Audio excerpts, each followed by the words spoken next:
An education researcher says NCEA pass rates in the Cook Islands and Niue will fall through the floor if literacy and numeracy tests become compulsory in 2026. The New Zealand government is considering extending the 2026 deadline for the tests and allowing students to use other ways of proving they are literate and numerate. The decision has huge implications for the realm nations, where more than 80% of students failed one of the 3 tests in June.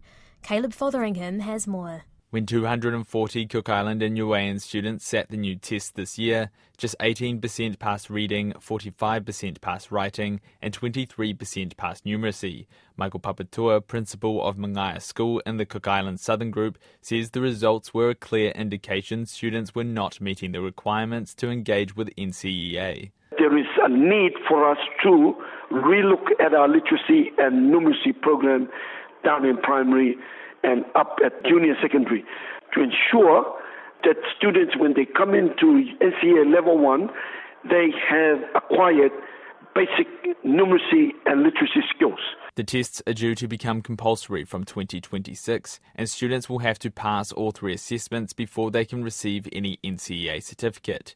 But Education Minister Erica Stanford has told RNZ she is taking advice on whether to let students meet the requirement through other standards beyond 2026. New Zealand students have struggled with the test too, with failure rates as high as 44% in writing and maths in June. Education researcher Michael Johnston from the market-led think tank The New Zealand Initiative says it's important to certify literacy and numeracy, but a big drop in NCEA achievement rates is not desirable. We need to look at an alternative way of approaching this for both the realm countries and New Zealand.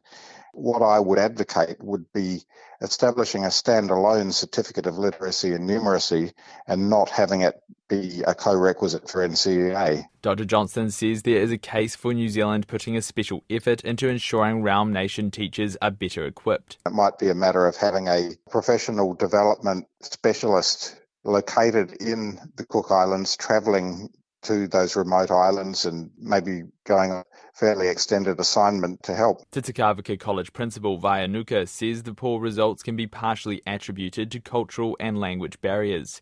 He says students had difficulty interpreting the literacy questions. We are finding that some of our kids, the question is too hard for them to understand and to, really solve it. Education Ministry Curriculum Centre General Manager Rob Mills says a 2-year transitional period in 2024 and 2025 will give schools time to adjust to the new tests.